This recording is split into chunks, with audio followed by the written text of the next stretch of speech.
Hello, Emily. Good morning, Dan. What are we talking about today? Reverse mortgages, the upcoming election, and credit card points.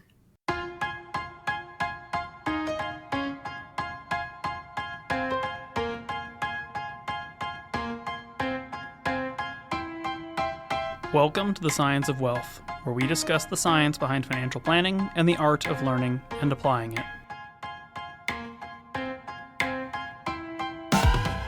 Okay, reverse mortgages, the election, and credit card points. It's a fun variety, so start us off. What do we want to talk about first? Well, I'm going to jump into the reverse mortgages because that's something that people ask about a lot and we advise on a lot. But it seems to me that the common perception of them is overall negative when we first bring them up to people. And I know the regulations and stuff over the years has changed quite a bit from what they used to be to what they are now. So I thought maybe we talk a little bit about the changes, first of all, to give people some context. Okay. Well, for people who are listening who know nothing about reverse mortgages, let's just explain that first. So, reverse mortgages come in two flavors. One in which you essentially have a home equity line of credit, like a HELOC, except that you do not have to make payments on it or pay it back so long as you maintain residence in the home. This is good for people who want to stop their mortgage payment as they enter retirement, or people who need a lump sum of cash to pay off other debts, or who want to do certain advanced planning strategies like paying the taxes for a Roth conversion with tax-free borrowed money. So there's a number of potential applications there. The other version is more like an annuity, essentially in which you will receive a monthly check borrowing from the equity in your home until you either sell the home, pass away, or move out of the home. But all these are powerful tools for seniors to potentially tap onto one of their biggest assets, which is the equity in their home. Okay, so who owns the home if you take out a reverse mortgage? Is that you retain ownership or they do? Well, you still own the home. The home itself is effectively yours. You've just taken on a new mortgage, and it's just going in a reversed direction. Instead of making payments to increase your equity in the home and reduce your liabilities, you are receiving payments on the home and accruing a liability. But it's always your home. If you decide you suddenly don't want this reverse mortgage, you could potentially take out a conventional mortgage and pay it off and then start paying it down. If you had the home equity collateralized mortgage or the HECM, which is the HELOC version of the mortgage, you could just never borrow the money and just maintain it as a line of credit. So there's a whole bunch of potential options there, but you're always the owner of the home. And even when you pass away and leave the home behind to your family, they too own the home. They just need to either refinance to pay off the reverse mortgage liability, or they need to sell the home to go ahead and pay it off and take whatever equity is left. Okay, so that's why, regardless, you have to pay taxes and have insurance and everything. It's still yours no matter what. Yeah, I mean it's your property, and I think the place where a lot of the bad reputation of reverse mortgages comes around shows up in two places. One, there was a period early in the existence of the product where there was less regulation, and so some people did get into products that were a little bit slimier, a little bit skeevier, and were taking advantage or doing harsh things to them. Today, if you want to take out a reverse mortgage, you have to complete a mandatory class in order to actually start the process of applying for the reverse mortgage. And that class gives you a healthy bit of education about the parameters and assumptions and so on. And then from the standpoint then of, whether it's a good or bad thing, realistically, most of the complaints I hear about for reverse mortgages today, I hate to say it, but they're just sort of entitled complaints. They're people who, spent all the equity in their home and then they decide they want to relocate and now they're mad that there's no equity in their home. Or they are kids who are mad that their parents spent all the equity in their home or a chunk of the equity in the home and their inheritance is smaller. It's an asset. In the same way that your bank account is an asset, in the same way that your car is an asset, in the same way that your 401k is an asset. And if you want to financialize it, right, if you want to convert the invisible equity and value of your tangible real estate into spendable money, that requires a financial product, right? Whether it's a HELOC or a reverse mortgage or just borrowing money and using your home as collateral in some other way, shape, or form. And with that, if we borrow money, to no one's surprise, you're going to have to pay it back at some point. Sure. But I know a lot of people that I've spoken to anyway, it's a very emotional decision to them. This is the house we raised our kids in, or I've stayed here forever, or, I really worked for this home. And yet they need to maybe take out a reverse mortgage. That is what makes the most sense for them. How do you go about separating the emotions of like, this is my home versus this is just an asset? Well, I think first and foremost, we have to make a decision about whether this is an efficiency decision or whether this is a necessity decision. So, if it's a potential efficiency decision, you've got an adequate 401k or pension or savings, you don't need the reverse mortgage, but you're thinking about a reverse mortgage. I do think some of those factors matter, right? Is this the home you raised your kids in? Is this a family property that you want to make sure stays in the family or passes down through the generations? Those are important considerations. Leaving a tangible real estate asset to your family can be a very valuable legacy item. And so if those are your priorities, a reverse mortgage probably doesn't make sense. But if you are in just, let's say a home you relocated to, right? You raised your kids, they all grew up, they moved out, and you decided I'm going to move to Florida, and live there in my senior years. Then in those particular circumstances, it's just a box you live in, right? It's a very emotionally important box. It's a very literally close to home box, as it were. But at the end of the day, it's just an asset, and to go ahead and utilize the equity in that asset can be a very valuable tool. On the other side, if you're in the necessity camp where you have not saved adequately for retirement, or you've been through financial hardship and you need to make financial improvements in your situation in order to survive retirement or avoid becoming a burden on your family, a reverse mortgage is just a question about when. Because either you will live in your home until you run out of all your other sources of income and you will be forced to sell your home or be forced to take out a reverse mortgage to stay in your home, or you can utilize the equity in your home to preserve some of your more liquid assets like your 401k, IRA, and so on. And again, you can stay in the home. It doesn't matter how much of a liability it accrues potentially, right? You're able to stay in the home until you either die, decide to move out, or need to move into some sort of assisted living situation, at which time your home no longer has a direct where you live relevance. And again, you've been able to utilize the equity more efficiently. So, there's obviously a lot of emotional baggage that comes with it, but at the end of the day, it is an asset. It just, that simply is what it is. If you've put a lot of emotional weight on the importance of that specific home, then that's fine and fair, and that's your decision to make. But at the end of the day, it is an asset, and it is a very valuable asset. I suppose so. I have a question. You mentioned, you until they stay in the home, they can stay into the end. But if you're living in that house, you have a reverse mortgage on it, and then say after a few years, you're like, okay, I do need to move to a nursing home. How does that work? Do they pay you out a lump sum for the remainder of the value of the house? Or how do you transition from, they've only paid me a portion of what my home is worth?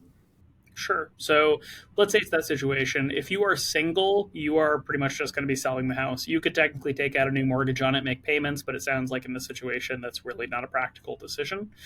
So functionally at that point, you are going to sell the home. You're going to pay off the reverse mortgage liability. You're going to get to keep the difference and then use that to pay for your care or your new living situation. If you have a spouse who's living in the home, it becomes a question of whether the reverse mortgage was taken out on your life individually or against both of your lives. If one of you is still living in the home, then your partner can still potentially live in the home and continue to utilize the reverse mortgage. This is where I sometimes see a bit of a mismatch between how some attorneys will recommend using reverse mortgages versus how financial planners will recommend using reverse mortgages. I often see attorneys, particularly estate attorneys with elderly clients, advising the healthier spouse to take out a reverse mortgage and stay in their home to pay for the care of their other spouse who is now transitioning into assisted living. And that's not a bad strategy, to be clear, but that often then creates a situation where, as a financial planner, we would have probably advised taking out the reverse mortgage sooner to free up the equity in the property and get better utilization out of it versus suddenly kind of drawing these big lump sums to pay for large care bills. Because alternatively, we could have potentially gifted the property or left it to other family members or placed it in a trust much earlier on and utilized some of the equity in the property while we were still living there, and then ultimately been able to potentially pass on the full value of the asset versus suddenly encumbering it at the end of our lives to pay for care that might have been covered under Medicaid had we done proper planning. Sure. Well, another instance where planning is important. I have a quick question about the value. When they're deciding, is it based on the value of the home at the time you take out the reverse mortgage, just fair market value that it would sell for? It is based on that. There are some assumptions around its expected appreciation. That's part of what makes it work, particularly if the assumptions don't hold true and the person lives a lot longer than they're expected to and they live in the home a lot longer than they're expected to. The appreciation is part of the calculus that helps preserve the value of the equity and helps make the overall economics work on behalf of the lender. But it is based on its current fair market value at the time that you take it out, simply because we can hypothesize what it's going to be worth in the future, and the bank is certainly taking that into account when it lends you the money. But we can't just say like, well, it's going to be worth twice as much 10 years from now, so you should lend me twice as much. That just doesn't fit the financial model. Right. And so people can expect to be paid back over time 100% of that value of the house at the time?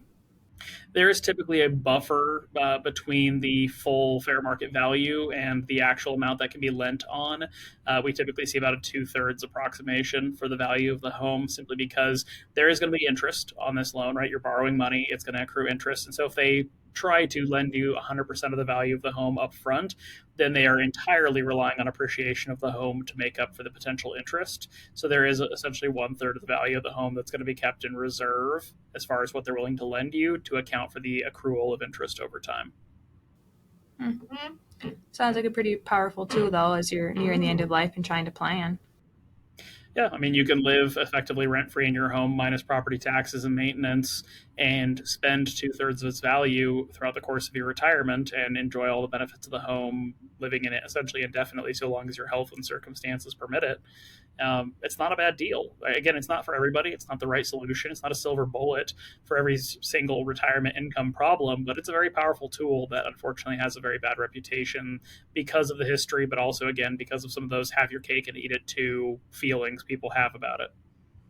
Yeah, it's always an emotionally charged decision, I guess.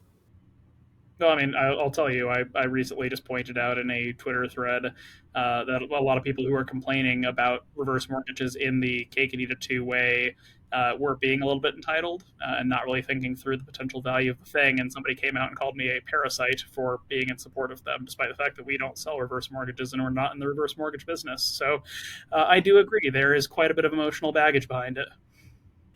Yeah, you're also kind of an instigator on Twitter, though. I don't start fights. I merely correct them.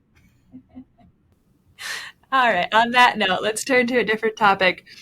I want to talk about the election. Obviously, as of today that we're recording this, the presidential debate was last night. I know we both watched that. And again, there's a lot of emotions around the election and this and that. And personal politics aside, I won't get into that. But pretty much everyone I talk to is like, well, this is going to change the markets and it's going to have a huge impact. And, depending on who wins the election. But every time I talk to you, you take a much longer term approach to looking at it. Do you want to talk a little bit more about that? Sure. Simply put, who wins the presidential election doesn't matter. Why? I mean, functionally, markets have way more things going on in them than simply who is in the presidency at any given time in any particular country. Some presidencies in some countries matter more than others in an economic sense. That can't be ignored. Economic policy, fiscal policy, many things can certainly be set from the Oval Office or can be changed and can cause positive or negative impacts in the market, but the market is a consistently adapting mechanism and organism.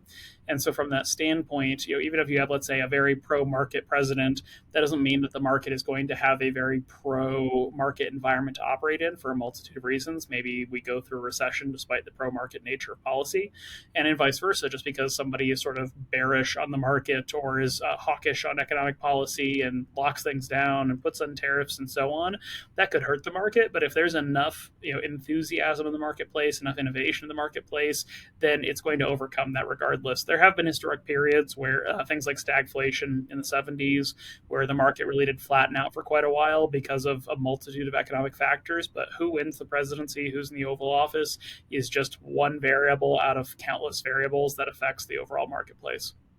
So that would explain why this morning in the news, there's obviously several articles about the debate, but the headlines are talking about the CPI and anticipated rate cuts and not necessarily the debate at the top of the page. Well, and the funny thing about that is, the debate was depressing, but ultimately, from the standpoint of what matters to the marketplace, something like CPI is much more influential because inflation is a material impact not only on the return on investment for all financial assets, but also, in this particular month of September 2024, right? It's a really important leading indicator to what the Fed is going to do next week regarding whether they're going to cut rates by 1/4% or 0.5%. So that's just one example where you might think, oh, presidential debate, that'd be the most important item of the week. But as far as the market's concerned, the CPI report this morning is way more important. Yeah. Well, how do you go about, I mean, you can say it in a factual way as you just did, but I've talked to so many people that are still very anxious about the election. And regardless of who wins, they're like, well, I don't want to be in the markets. I'm thinking about pulling out. I want to be more conservative. And I've had a hard time. I've talked to several people and they're like, I'm nervous and I don't want to be involved. How do you soothe those fears? I mean, at the end of the day, I'll give you two sort of thoughts around this, and this is a variation on what I would say to any client or any person who's expressing the anxieties. One is a back office sort of thing; it's a thing that I know, having been in multiple conversations, and the other thing is just a direct, individually facing thing. So here's sort of the back office behind the curtain perspective. For every client that comes to me and says, I am terrified that Donald Trump is going to win, or I'm terrified that Joe Biden is going to win, or I'm terrified Kamala Harris is going to win, right? I'm a devout Republican, I'm a devout Democrat, and I'm really scared of the other side. I promise you, whatever version of that argument you're on, I have then heard somebody on the opposite side of the argument express the exact same concerns going the other way. So, anxiety around the marketplace and economic events and so on is sort of natural, right? We are really excited when our guy or our gal wins, and we're very concerned about what if the other person wins. And there's a huge amount of data that shows that economic sentiment among Republicans and among Democrats essentially flip flops like a light switch based on the election. I mean, it's truly fascinating, right? Right now, something like 70% of Democrats will say the economy is good, and something like 30% of Republicans will say it's good.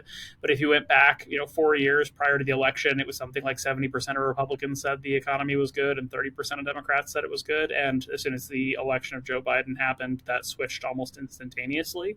And that's really just a result of the media and the material we consume. We are easily swayed by the messaging around us, despite how independently we might think we operate. So it's just something to be mindful of. Is right now every conservative person or kind of heavily conservative person I know is really concerned about a recession and a bad economy, and every Democrat I know is sort of shrugging their shoulders and saying, frankly, everything seems fine to me. And the data, in fairness, the data does suggest that everything is going pretty well right now, but there's plenty of leading indicators and lagging indicators and so on. All this to say, it doesn't really matter what your political alignment is in the grand scheme of things. You are worried about one thing, and the opposite side is worried about the exact same thing, just going the other way. And that should tell you something. From a direct how to assuage your fears and concerns standpoint, really the question is, if you act on your fears, if you sell all your investments and go to cash, what then? So let's say you sell everything today, you listen to this podcast and you go, all right, I'm out, I'm cashing out. Great. And then what's the plan? We're going to wait until the election. And then if your guy or your gal wins, you're going to get back in. Well, okay, you're going to miss out on 2 months of market activity that could have been good, bad, or otherwise. We don't know. In such a short-term period, it could be all over the place. Let's say your guy loses or your gal loses. Okay, what's your plan? You're going to wait you're going to sit on cash for 4 years. Well, in a 4-year time period, the market goes up about 4 out of 5 times in that short of a period. And so from that standpoint, if you got out because you were worried about things going down and it goes up even, let's say 20 or 30%, and maybe it even goes through then a 10% downturn during that time period, great. It went up by 20%. So it went up from, let's say 100 to 120, and then it goes down by 10. So it goes down by 12. You're still behind by 18%, right? If it goes up by 30, now you're behind by 13%. All of this to just say, what is your strategy here? You're hoping that an apocalypse happens, or you're concerned that an apocalypse is going to happen. And then you're going to have the confidence to jump into the marketplace if that apocalypse happens. And the sad reality is what most people do is they sell, they get out, things go down. They say, oh, it's terrible, I'm not getting in now. Things start to recover. They say, oh, I don't trust it. It hits break even with where they got out. And unless they're really quick on the gun to jump right back in, now they're behind again, even if there was a big downturn. And it's hilarious as a financial planner because there's so many consumption decisions and investment decisions that people say that they're just waiting for the next downturn, right? I'll buy a house the next time the market turns. I'll invest in the market the next time a downturn happens. I'll do a financial plan the next time the bad thing happens. And then the bad thing comes and goes and they don't take any action because it turns out we are easily influenced by what's happening to us right now. And that long-term strategy of I'm going to get out and get back in based on circumstances is just very difficult to execute on a emotional level. So as a financial planner, right, and we're sort of criticized for this, but it actually happens to be a very good thing that we do. Our basic disposition is there's never a bad time to be in the market. The market's up and all-time highs, great, get in the market. The market's down and the market's still falling, great, just get in. Right? The point here is you just need to get into the marketplace, and as long as you stay in it long term, you'll be fine. It's just a matter of being cognizant that that really relies on the execution of the plan to get in and stay in long term. But if you plan to jump in and jump out, I hate to break it to you, there are thousands of people with PhDs and CFAs and Masters of Finance whose full-time job is to time this sort of thing, right? To follow the market and the economy and jump in and jump out. And by and large, they all suck at it. And I hate to break it to you, but if you're a gym teacher, if you're a banker, if you're even a financial professional, by and large, timing the market is nigh impossible. We're good at it in hindsight. We can say, oh, well, of course the downturn was going to happen. But in practice, to look into the future and have a functioning crystal ball is a fool's errand. Some people happen to guess right, and then they trick themselves into thinking that they knew it all along, and then they'll just get it wrong the next time and wipe out any possible value they had to guessing. So get in, stay in, and if you're worried about the election, stop watching the news. I guess it kind of highlights the importance. You've always told me working here that, a financial planner, it makes sense to have your own financial planner, not because you don't know the facts or the logic, but it helps remove the emotion of someone else giving you advice because we're all prone to it and we all kind of want to react to it, even if it's best not to. Sure. And I mean, if it's any comfort to anybody here, right, on a daily basis, we will make or potentially lose hundreds of thousands or millions of dollars for our clients every day. Every time I log on to the market or I log onto our accounts and can see all of our client assets and so on, I'm looking at, good days, gains of, again, hundreds of thousands or millions of dollars. And on bad days, I'm looking at losses of hundreds of thousands or millions of dollars. That's emotionally stressing. Let me tell you, that is not fun. But I promise if I can see the accounts we're managing lose $1.5 million in one day, you can stand to see your balance go down by $5,000. And it's all relative. It's all to scale and all to size. But at the end of the day, I promise any amount of stress you might be feeling about the markets or seeing your account go up or down or sideways is all relative. It's your money. I understand your attachment to it. My money's in the market too. I'm attached to it. But at the end of the day, you have to get in and stay the course. That is the only strategy that has a long-term track record of success. Everything else is just down to luck. I almost wish we were ending on that note because it sounds really good. It's a good end piece. But I have a third point that I want to talk about, so we won't. All right. Come at me with a third point then. All right. The third and final thing. This one's a little bit more fun, I think, a lot more uplifting. But credit card points, I hear a lot of people talking about kind of chasing them, comparing them, this and that. Should I do cashback, travel rewards, all of these things. At the end of the day, is it worth really deep diving into that? Is there a lot of value there? It can be, and I want to bifurcate credit card perks with credit card rewards, right? Rewards, we're talking about cash back or miles or points that can then be redeemed for miles or cash or gift cards or other things. I think the number one thing to think about is functionally, I would advise that almost anybody do the majority of their consumer spending through a credit card, with the caveat being that they need to have it set up on an auto pay that pays it off every month before any interest accrues, so that there is never any actual cost to using the card. Now, there are some cards that have membership fees, $100 a year, $500 a year, but you get, club passes to the United Lounge, or you get early access to Taylor Swift tickets or something like that. There's a whole bunch of things like that. For me, I generally recommend really just one of two core considerations in the utilization of rewards cards. Number one, if there's a cashback component to it or a miles component to it, are you going to get enough cash back or miles back to cover the fee? So if the fee is, let's say, $100, are you going to then spend, let's say, $10,000 on this card over the course of the year if it's a 1% cashback card to get your $100 back? And if that's the case, okay, great, that's fine. Or if it's miles, are you going to get the equivalent value in miles back to cover the fee? And if not, then that needs to be accounted for. But then, as far as whether you do miles versus points versus cash back, my biggest suggestion there is to utilize a version of a reward that ultimately incentivizes the thing that's most important to you. So, I'll give you an example. I utilize a miles card. I utilize a miles card for business expenses, for personal expenses. And the reason for that is because I want to be forced to utilize that benefit for travel. I don't want it to just be cash back. I have plenty of money. The business has plenty of money. We continue to make plenty of money. And so cash is just cash. It just becomes sort of fungible and sucked back in. And even though that could be a couple $1,000s a year that we're getting back between the business and personal expenditures, it's much more important to me to encourage the acquisition of an asset, in this case, airline miles, that can really only be used in one way, which is to travel, because that's a quality of life thing that I know I'm easily inclined to not spend money on. But if I have miles and I can only use them for miles, then that's a good use for it.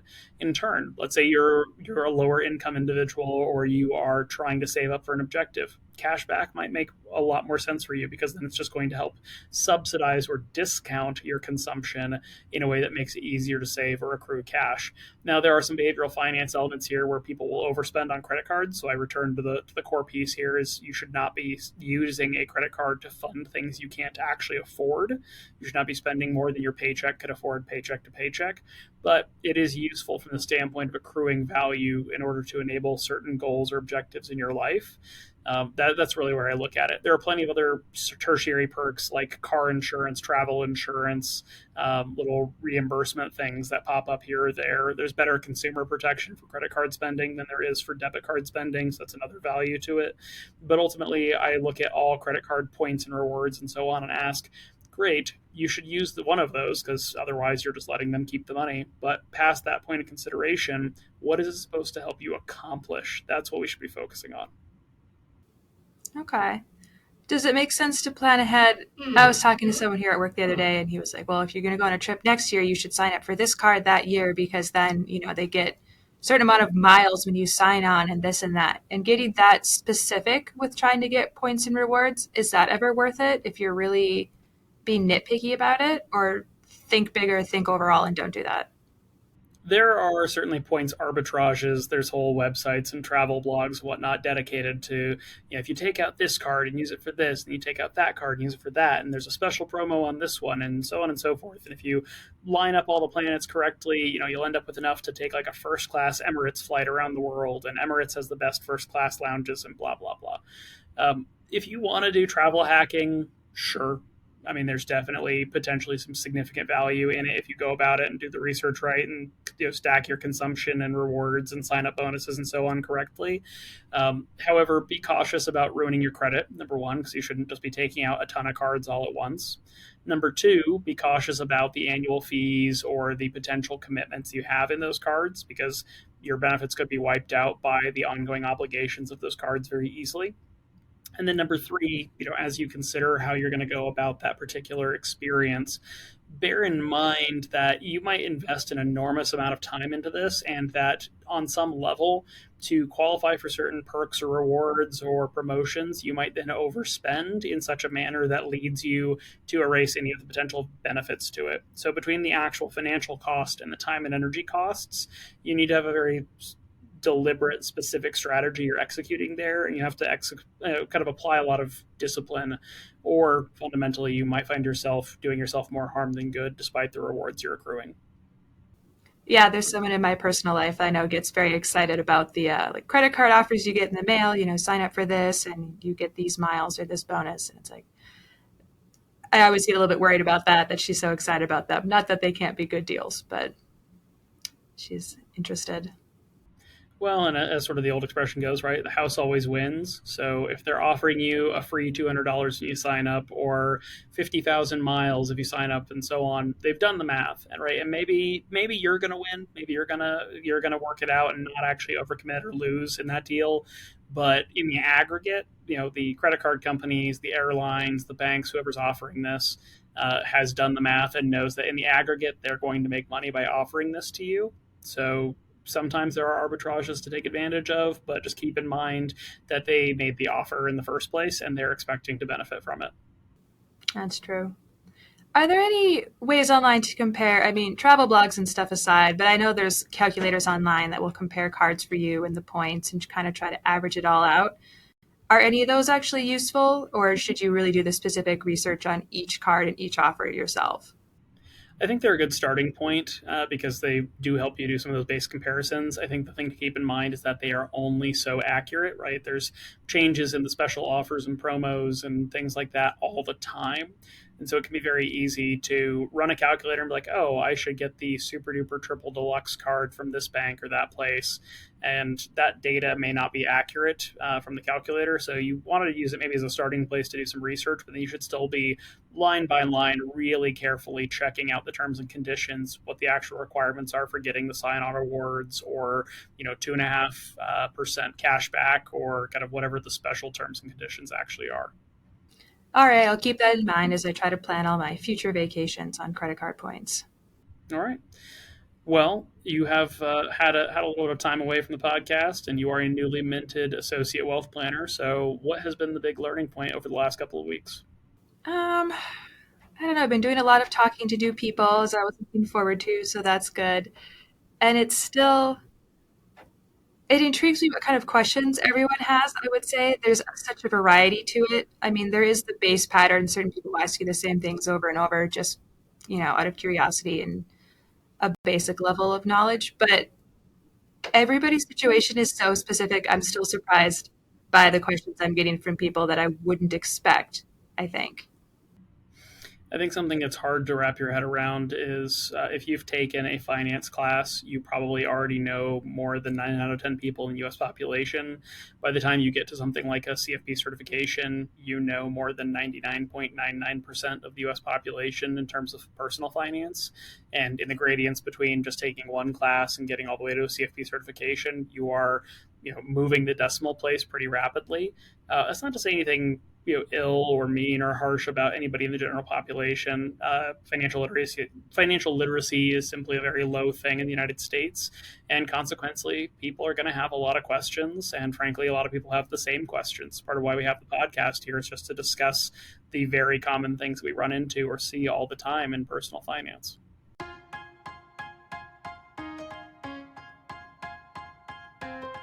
The Science of Wealth is produced by My Wealth Planners, a registered investment advisor in Colorado. The theme song is This Is Your Time by Dan Phillips. The podcast is intended for educational purposes only and is not investment advice or any other form of advice. Not all material discussed on the podcast is appropriate for every individual in every circumstance, so you should consult with a certified financial planner, tax professional, or legal professional as appropriate before attempting to apply any of the subjects, strategies, or tactics discussed on the podcast.